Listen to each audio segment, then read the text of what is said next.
तो छात्रों बहुत बहुत स्वागत है आपका हमारे इस YouTube channel online study Hariyarpur पर। आज से हम लोग फिजिक्स की पढ़ाई करेंगे। 12वीं की फिजिक्स का पहला लेसन हमारा है वैद्युत आवेश तथा वैद्युत क्षेत्र। ये इलेक्ट्रोस्टैटिक्स के अंतर्गत आता है, जो फर्स्ट यूनिट है 12वीं की।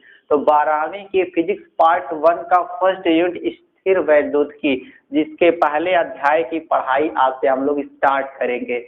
स्थिर आवेश के बारे में सीखेंगे कि स्थिर आवेश से रिलेटेड जितनी भी प्रॉपर्टीज है कि उनका अध्ययन जिस भौतिकी की शाखा में करते हैं उसी को हम बोलते हैं स्थिर वैद्युतिकी। तो स्थिर वैद्युतिकी क्या है, सबसे पहला क्वेश्चन यही हमारा हुआ, व्हाट इज इलेक्ट्रोस्टैटिक्स। तो electrostatics is the branch of physics in which we study about a rest charge and its all properties. कि किसी स्थिर आवेश और उससे संबंधित गुणों का अध्ययन भौतिकी की जिस शाखा में किया जाता है उसी को हम स्थिर वैद्युतिकी बोलते हैं। तो स्थिर वैद्युतिकी की डिफिनीशन हमने आपको बताया। तो ये स्थिर वैद्युतिकी की परिभाषा है। और विद्युत किसे कहते हैं, ये भी हमारे दिमाग में एक क्वेश्चन उठता होगा कि विद्युत किसे कहते हैं। तो विद्युत क्या है, उस अज्ञात शक्ति का नाम है कि जिसके कारण किसी एक वस्तु में अन्य छोटी हल्की वस्तुओं को अपनी ओर आकर्षित करने का गुण आ जाता है। कि जैसे हम लोग अगर देखते हैं कि बिजली का अगर कोई हाई टेंशन वायर कहीं से गुजर रहा हो, उसके संपर्क में कोई हल्की सी वस्तु आती हो, बहुत समीप करके रखी गई हो, तो उसके संपर्क में आते ही वह अपने ऊपर एक आकर्षण का अनुभव करती है। यह जस्ट इसी वजह से होता है कि वो अपने साथ एक चार्ज को कैरी करता है। वो तार जो टेंशन वायर गुजरा होता है किसी स्थान से, किसी चालक तार को गुजारने पर जिसमें धारा प्रवाहित हो रही हो, तो इस प्रक्रिया में वो उसमें चार्ज होते हैं और वो चार्ज क्या करते हैं, अपने से अपोजिट चार्जेस को अपनी ओर आकर्षित करने की प्रवृत्ति दिखाते हैं। तो सबसे पहले हम लोगों के दिमाग में एक क्वेश्चन बन रहा है कि स्थिर वैद्युतिकी की डिफिनीशन क्या हुई। तो स्थिर वैद्युतिकी क्या है, स्थिर वैद्युतिकी की वह शाखा है, या फिर कहे स्थिर वैद्युतिकी भौतिकी की वह शाखा है जिसके अंतर्गत किसी स्थिर आवेश और स्थिर आवेश से संबंधित गुणों का अध्ययन करते हैं। अर्थात समझिए इलेक्ट्रोस्टैटिक्स क्या है, स्टडी ऑफ रेस्ट चार्ज। कोई रेस्ट में चार्ज है, अर्थात विरामावस्था में कहीं रुके हुए किसी आवेश की जो पढ़ाई करते हैं, तो भौतिकी की वो शाखा हमारी कहलाती है स्थिर वैद्युतिकी। अब प्रश्न ये उठता है कि ये चार्ज क्या होता है, आवेश किसे कहते हैं। रेस्ट चार्ज का मतलब क्या हुआ, विराम में उपस्थित आवेश। ऐसी आवेश को जो विरामावस्था में हो, रुके हुए आवेश को हम रेस्ट चार्ज कहते हैं। तो सबसे पहला हम लोगों की परिभाषा बनेगी आवेश के बारे में कि आवेश किसे कहते हैं। तो वैद्युत आवेश, इसको पूरी तरह से लिखते हैं वैद्युत आवेश, जिसको बोलते हैं इलेक्ट्रिक चार्ज। इलेक्ट्रिक चार्ज, तो इलेक्ट्रिक चार्ज की डिफिनीशन सुनिए, वैद्युत आवेश किसे कहते हैं। तो आवेश किसी वस्तु का वह गुण है जिसके कारण किसी वस्तु में अन्य दूसरी हल्की वस्तुओं को अपनी ओर आकर्षित करने का गुण आ जाता है। जैसे हम लोग जानते हैं कि बचपन में हम लोग क्या करते थे कि अगर किसी पेंसिल को या किसी प्लास्टिक के पेन को अगर हम बाल में रगड़ करके कागज के छोटे छोटे टुकड़ों को देखते थे कि बच्चे इस तरह से जादू दिखाते थे कि कागज के छोटे छोटे टुकड़े उठ चले जाते थे, उठ करके कागज उससे पेंसिल से जा करके चिपक जाते। किस वजह से होता था, आवेशों के कारण होता था। अर्थात एक गुण आ जाता था, चार्जेस आ जाते थे रगड़ने के कारण। जब बालों में रगड़ा जाता था कलम को, तो एक फ्रिक्शन इलेक्ट्रिसिटी डेवलप होती थी वहां पर, अर्थात घर्षण वैद्युतिकी उत्पन्न होती थी और बाल से कुछ इलेक्ट्रॉन निकल करके कहाँ चले जाते थे, पेंसिल में चले जाते थे या फिर किस पर, कलम पर चले जाते थे जो प्लास्टिक की होती थी, तो प्लास्टिक की कलम पर चले जाते थे कुछ इलेक्ट्रॉन्स, जिससे वो नेगेटिवली चार्ज हो जाती थी। अब क्या होता था कि कागज के छोटे छोटे टुकड़ों पर, चूंकि प्रत्येक पदार्थ परमाणुओं से मिलकर बना है, तो परमाणु का जो धनावेशित हिस्सा होता था वो अट्रैक्ट हो जाता था उन इलेक्ट्रॉनों से, और कागज के टुकड़े जा करके पेंसिल से या कलम से चिपक जाते थे। तो इस तरह से हम कहते हैं कि वो आवेश ही था जो छोटी वस्तुओं को चिपकाने में सहायक था। तो ये हमारी परिभाषा है पहली कि वैद्युत आवेश किसे कहते हैं। तो वैद्युत आवेश क्या है? किसी वस्तु का वह गुण या किसी पदार्थ का वह गुण जिसके कारण वह अन्य छोटी वस्तुओं को अपनी ओर आकर्षित करने का गुण रखता है, उसे वैद्युत आवेश कहते हैं। फिर से सुनिए, इसे लिखिएगा कॉपी में। क्या लिखेंगे?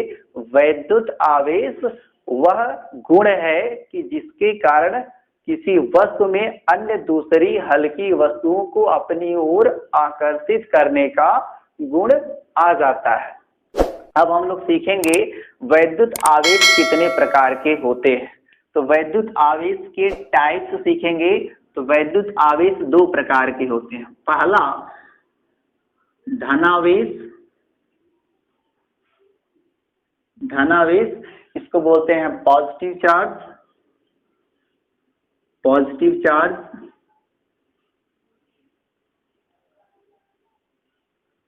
और दूसरा ऋणावेश, को बोलते हैं नेगेटिव चार्ज।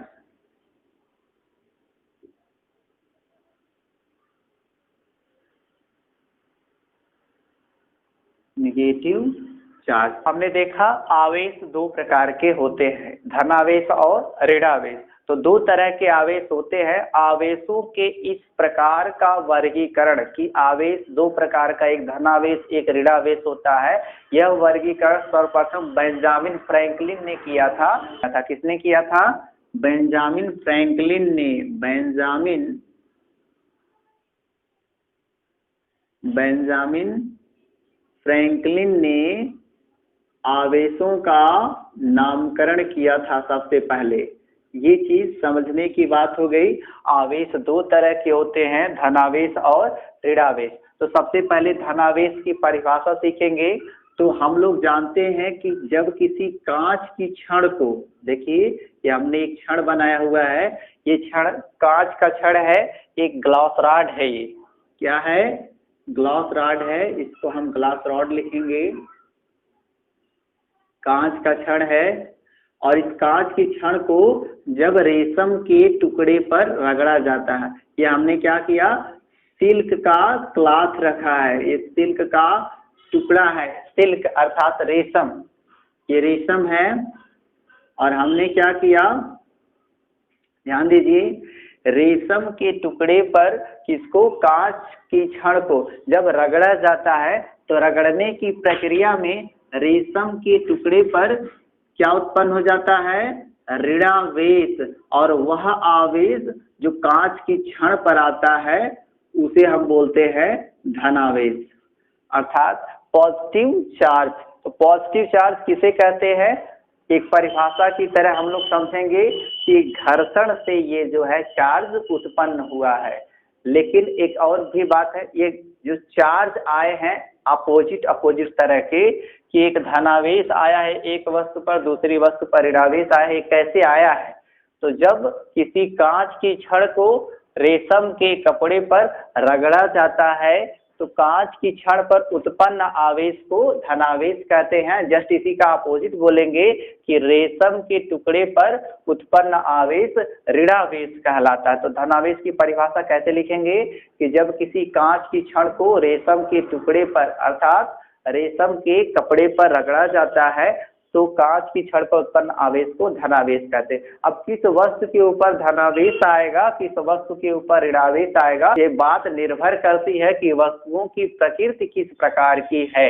तो दोनों वस्तुओं में मेटेलिक नेचर का जो होगा जो इलेक्ट्रॉन लूजिंग कैरेक्टर रखता होगा, जो इलेक्ट्रॉन को लूज करता होगा अर्थात इलेक्ट्रॉन त्यागने की प्रवृत्ति रखता होगा, तो उसके ऊपर धनावेश आएगी। और वे वस्तुएं जिनमें इस प्रकार की प्रकृति हो कि वो इलेक्ट्रॉन ग्रहण करें, तो उनके ऊपर क्या आता है, ऋणावेश आता है। तो प्रयोगों से निर्धारित है कि ग्लास रॉड को रेशम से रगड़े जाने पर रेशम पर उत्पन्न आवेश ऋणावेश और ग्लास रॉड पर उत्पन्न आवेश धनावेश कहलाता है। इसी प्रकार से एक अन्य उदाहरण देखिए कि जब किसी एबोनाइट की राड को, एबोनाइट की छड़ को अर्थात आबनूस की छड़ को, जब किसी आबनूस की छड़ को एबोनाइट रॉड बोलते हैं, एबोनाइट रॉड बोलते हैं। तो जब किसी एबोनाइट रॉड को किस पर रगड़ा जाता है, बिल्ली की खाल पर। ये बिल्ली की खाल हो गई, बिल्ली का स्किन समझिए, है ना, ये कैट की स्किन है, स्किन का मतलब खाल हुआ। तो बिल्ली की खाल पर जब हम रगड़ते हैं, किस चीज को रगड़ते हैं, बिल्ली की खाल को रगड़ते हैं, किस चीज के साथ, आबनूस की छड़ के साथ। तो आबनूस की छड़ पर क्या आ जाता है, ऋणावेश उत्पन्न हो जाता है। और जितनी मात्रा में ऋणावेश आबनूस की छड़ पर आता है, ठीक ठीक उतना ही धनावेश बिल्ली की खाल पर चला जाता है। तो उतना ही धनावेश, यहाँ देखिए 1 2 3 4 5 6 7 7 ऋणावेश आया है। तो यहाँ पर क्या होगा, 7 धनावेश हमको बिल्ली की खाल पर दिखाई देगा। ये हम लोग पढ़ते हैं आवेश संरक्षण का सिद्धांत, जब कि आवेश संरक्षण का सिद्धांत क्या कहता है, आवेश को न तो उत्पन्न किया जाता है और न ही नष्ट किया जा सकता है। बस क्या होता है कि अगर मान लीजिए दो वस्तुओं को हम रगड़े नहीं थे, तो उसके पहले क्या था, किसी पर कोई आवेश नहीं था, आवेश की मात्रा 0 थी। और रगड़ने के बाद क्या हुआ, 7 ऋणावेश आबनूस की छड़ पर आए, तो 7 धनावेश बिल्ली की खाल पर आ रहे हैं। तो इसका मतलब 7 ऋणावेश और 7 धनावेश टोटल मिलके क्या हो गया, 0। अर्थात न तो तब कोई आवेश था, न रगड़ने के बाद कोई आवेश उत्पन्न, कोई आवेश नया उत्पन्न नहीं हुआ, बल्कि कुछ इलेक्ट्रॉन इधर के उधर हो गए। अर्थात कुछ इलेक्ट्रॉन कहाँ से निकल करके, ध्यान से दीजिए, कुछ इलेक्ट्रॉन बिल्ली की खाल से निकल करके आबनूस की छड़ पर चले गए, जिसकी वजह से आबनूस की छड़ ऋणावेशित हो गई और बिल्ली की खाल क्या रह गई, धनावेशित हो गई। तो इस तरह से धनावेश और ऋणावेश की परिभाषा हुई। अब हम लोग पढ़ते हैं आवेश के गुणों के बारे में कि आवेश जो है मूल आवेश किसे कहते हैं, फंडामेंटल चार्ज क्या होता है। चलिए सीखते हैं आवेशों के गुण। आवेशों के गुण,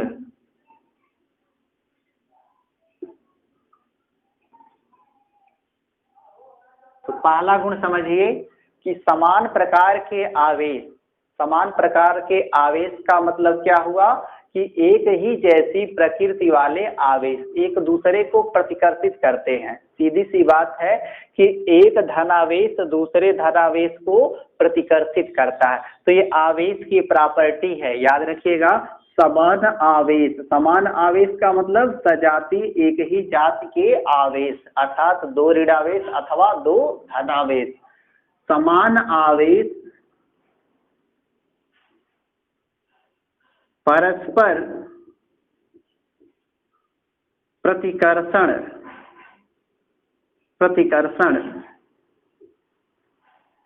प्रदर्शित करते हैं।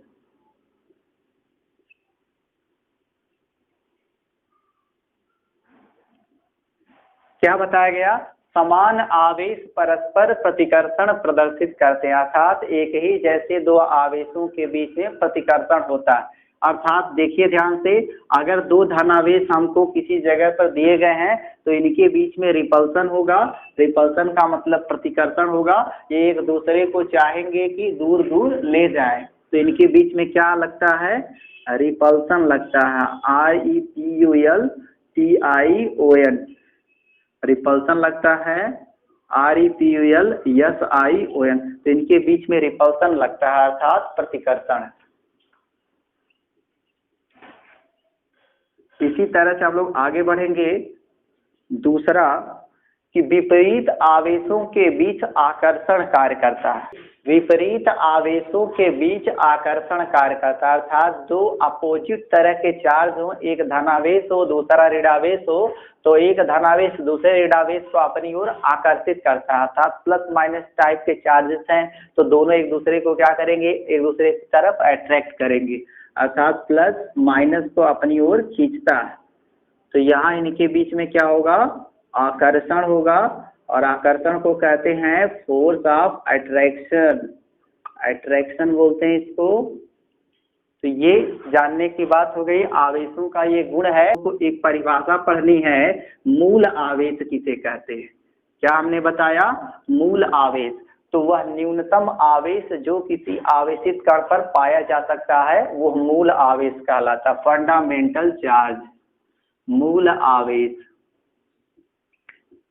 Fundamental charge, fundamental charge. मूल आवेश किसे कहते हैं, किसी न्यूनतम आवेश को जो किसी आवेशित कण पर उपस्थित है उसे ही हम मूल आवेश कहते हैं। और मूल आवेश को प्रदर्शित किससे करते हैं, ई से, मूल आवेश को ई से, अर्थात एक इलेक्ट्रॉन के चार्ज से प्रदर्शित करते हैं। और एक इलेक्ट्रॉन का चार्ज जो बराबर होता है, याद रखिएगा, एक इलेक्ट्रॉन का आवेश होता है 1.6 × 10⁻⁹ कूलाम। अब ये कूलाम आ गया, तो कूलाम क्या है आपको याद रखना है, कूलाम आवेश का मात्रक है। अब थोड़ा सा समझते हैं आवेश की जो मात्रा है वो कितनी होती है, अर्थात आवेश का क्वांटीकरण सिद्धांत। क्या पढ़ेंगे हम लोग, आवेश का क्वांटीकरण सिद्धांत। आवेश के गुणों में ही सब पढ़ लेना हम लोगों को, आवेश का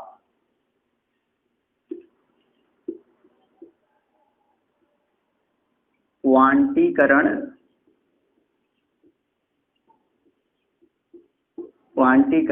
सिद्धांत।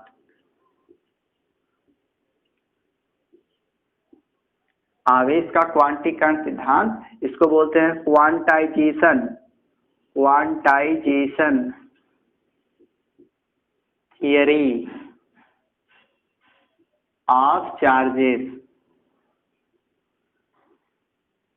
Quantization theory of charges. ये चीज क्या है कि किसी भी वस्तु पर उपस्थित आवेश की मात्रा, तो आवेश को प्रदर्शित करते हैं Q से, याद रखिएगा।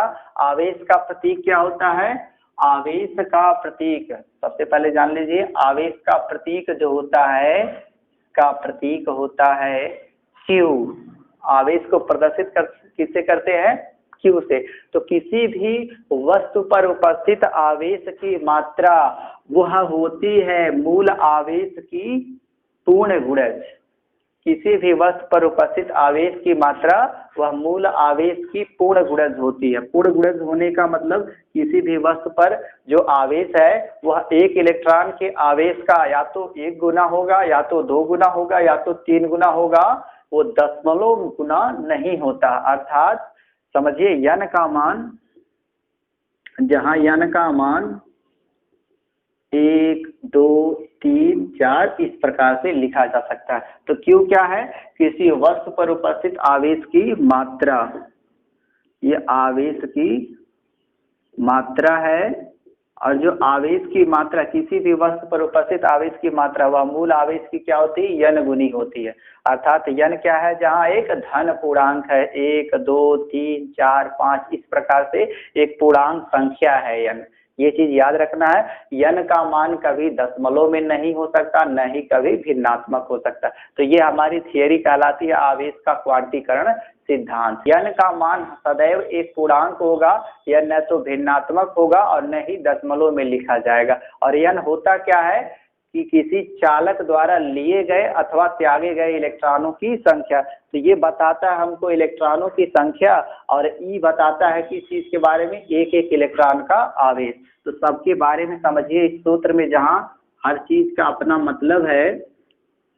क्यों क्या है, पदार्थ पर उपस्थित आवेश की मात्रा। तो ये हमारा हो जाएगा आवेश की मात्रा। यानी क्या है, त्यागे गए अथवा ग्रहण किए गए इलेक्ट्रॉनों की संख्या। तो इसे लिखेंगे त्यागे गए त्यागे गए, जैसे कोई चालक है तो उससे इलेक्ट्रॉन यदि निकलते हैं तो उसको बोलते हैं त्यागा गया इलेक्ट्रॉन। तो कितने इलेक्ट्रॉन त्यागे गए उसको बोलते हैं त्यागे गए इलेक्ट्रॉनों की संख्या, अथवा इसी को बोल सकते हैं ग्रहण किए गए इलेक्ट्रॉनों की संख्या। हो सकता है कि चालक इलेक्ट्रॉन को ग्रहण किया हो, तो ग्रहण किए गए इलेक्ट्रॉनों की संख्या।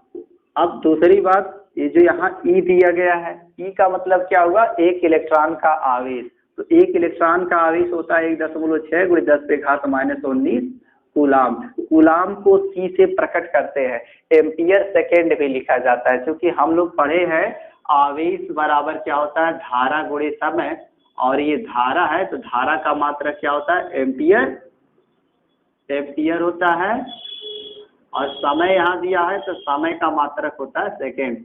तो हम लोग क्या लिख सकते हैं, जहाँ आवेश का मात्रक लिखना होगा एम्पियर सेकेंड, तो यहाँ एम्पियर सेकेंड भी लिख सकते हैं और कूलाम सी भी लिख सकते हैं।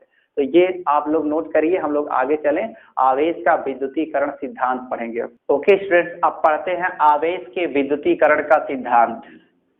तो आवेश का विद्युतीकरण का सिद्धांत क्या है, आवेश के विद्युतीकरण का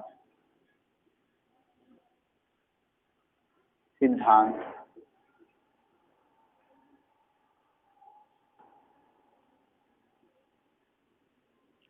theory of electrification of charges. तो इलेक्ट्रिफिकेशन ऑफ चार्जेस की थियरी क्या कहती है, तो लिख देते हैं थियरी ऑफ इलेक्ट्रिफिकेशन ऑफ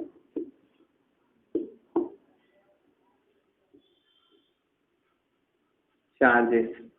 ये हमको कहता है कि किसी भी वस्तु के, याद रखिएगा, आवेश के विद्युतीकरण सिद्धांत के अनुसार किसी भी वस्तु के विद्युतमय होने में, अर्थात किसी भी वस्तु पर यदि आवेश आ रहा है या उस पर आवेश की मात्रा घट रही है या बढ़ रही, तो उसके लिए रिस्पांसिबल कौन है, क्योंकि प्रत्येक पदार्थ किससे बना हुआ है, परमाणुओं से, हम लोग जानते हैं। और परमाणु 3 मूल कणों से बना होता है, कौन कौन, इलेक्ट्रॉन, प्रोटॉन और न्यूट्रॉन। ध्यान से देखिएगा, ये परमाणु की संरचना हम बना रहे हैं। कि अगर परमाणु का न्यूक्लियस है तो न्यूक्लियस में 2 पार्टिकल्स होते हैं, कौन कौन, प्रोटॉन और न्यूट्रॉन। तो प्रोटॉन धनावेशित कण है और न्यूट्रॉन कैसा कण होता है, उदासीन। नाभिक के चारों ओर कुछ निश्चित वृत्तीय कक्षाएं होती हैं जिनमें इलेक्ट्रॉन रिवॉल्व करते हैं। जैसे पहली कक्षा है तो पहली कक्षा में 2 इलेक्ट्रॉन, एक एग्जाम्पल उठाते हैं हम इसका, सोडियम का।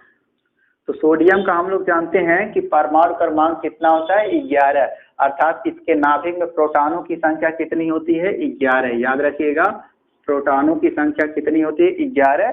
और नाभिक के चारों ओर जो वृत्तीय कक्षाएं हैं उनमें इलेक्ट्रॉनों की संख्या कितनी होंगी, उनमें होंगी 11। और इसमें कितने कोष होंगे, 2। जैसे सोडियम का यदि हम इलेक्ट्रॉनिक विन्यास करें कोषों में, तो इसको लिख सकते हैं 2,8,1। इस तरह से 3 कोष सोडियम के लिए बनेंगे। पहले कोष में कितने इलेक्ट्रॉन होंगे, 2, और दूसरे कोष में कितने होंगे, 8। तो 8 इलेक्ट्रॉनों को दिखाते हैं, 2, 2, 4, 2, 6, और ये हो गया 2, 8। और ये तीसरा सेल हो गया, तीसरा कोष। तीसरे कोष में इलेक्ट्रॉनों की संख्या कितनी है, 1। और हम लोग जानते हैं कि अगर सोडियम के पास 3 सेल है, 3 कोष उपस्थित है, तो प्रत्येक पदार्थ क्या चाहता है, प्रत्येक परमाणु ये चाहता है कि उसका अष्टक कंप्लीट हो, उसके बाहरी कक्षा में कितने इलेक्ट्रॉन हो, 8। और यहाँ कितने इलेक्ट्रॉन हैं, बाहरी कक्षा में 1। यदि सोचिए इस 1 इलेक्ट्रॉन को हटा दिया जाए तो बाहरी कक्षा में दिखेंगे कितने इलेक्ट्रॉन, 8, अर्थात इस परमाणु का अष्टक हो जाएगा कंप्लीट। तो अष्टक कंप्लीट करने के लिए सोडियम क्या करता है, इसी 1 इलेक्ट्रॉन का त्याग कर देता, तो बाहरी कक्षा का 1 इलेक्ट्रॉन चला जाएगा। अभी टोटल इलेक्ट्रॉन कितने हैं, 2, और ये आपके 8 और 1, तो कितना हुआ, 2, 8, 10 और 1, 11। तो टोटल इलेक्ट्रॉन यदि उदासीन अवस्था में है तो इलेक्ट्रॉनों की संख्या 11 है। लेकिन होता क्या है कि ये सोडियम अपने अस्थायित्व को प्राप्त करने के लिए 1 इलेक्ट्रॉन त्याग देता है। तो जब 1 इलेक्ट्रॉन का त्याग कर देता है तो सोडियम परमाणु बदल जाता है किसमें, सोडियम आयन में। और सोडियम आयन किस तरह का, सोडियम धनायन। तो सोडियम के ऊपर आता क्या है इस अवस्था में, धनावेश आता है। तो धनावेश क्यों आ जाता है? कारण देखिए, एक इलेक्ट्रॉन चला गया तो जब एक इलेक्ट्रॉन यहाँ से रिमूव हो जाएगा तो बाहरी कक्षा कौन बचेगी? ये बाहरी कक्षा हो जाएगी और इसमें कितने इलेक्ट्रॉन आ जाएंगे? 8, और परमाणु अस्थायी हो जाएगा। तो इसका मतलब किसी भी चीज के चार्ज होने में, सोडियम परमाणु चार्ज हुआ ना, इसके ऊपर धनावेश आया तो ये चार्ज हुआ। तो कोई भी बॉडी जब चार्ज होती है तो चार्ज होने में रिस्पॉन्सिबल कौन होगा? इलेक्ट्रॉन। कि जब इलेक्ट्रॉन हट जाता है अथवा बाहर से कहीं से आ जाता है। क्लोरीन के केस में क्या होता है? क्लोरीन का देखिए 17 होता है परमाणु क्रमांक, 2, 8, 7। इसका अष्टक देखिए नहीं पूरा है, 7 इलेक्ट्रॉन है, इसको 1 इलेक्ट्रॉन की जरूरत है। तो ये इलेक्ट्रॉन बाहर से ग्रहण करता है अपने बाहरी कोश से। जब एक इलेक्ट्रॉन ग्रहण कर लेता है तो एक ऋणावेश इस पर आ जाता है। तो सोडियम परमाणु की ये क्लोरीन परमाणु बदल जाता है क्लोराइड आयन, अर्थात ये भी चीज अब क्या हो गई? Electrically charge. तो कोई भी वस्तु चार्ज हो जाती है तो उसके लिए रिस्पॉन्सिबल कौन होता है? इलेक्ट्रॉन। इलेक्ट्रॉन का निकलना अथवा इलेक्ट्रॉन का ग्रहण किया जाना। किसी भी वस्तु के विद्युतमय होने में इलेक्ट्रॉन का निकलना अथवा उसका ग्रहण करना ही जिम्मेदार होता है, ये याद रखिएगा। तो हम लोग याद रखिए क्या लिखेंगे आवेश के विद्युतीकरण सिद्धांत में, कि किसी भी पदार्थ के विद्युतमय होने में, अर्थात किसी भी पदार्थ के विद्युतमय अर्थात विद्युत का गुण उसके अंदर आया तो इसके लिए जिम्मेदार कौन होता है? इलेक्ट्रॉन, न कि प्रोटॉन और न्यूट्रॉन, क्योंकि न्यूट्रॉन प्रोटॉन का नाभिक से निकलना सुगम नहीं होता। तो आज का लेक्चर इसी पर समाप्त करते हैं। इसके बाद नेक्स्ट एपिसोड में हम लोग देखेंगे आवेश से संबंधित अन्य गुणों के बारे में।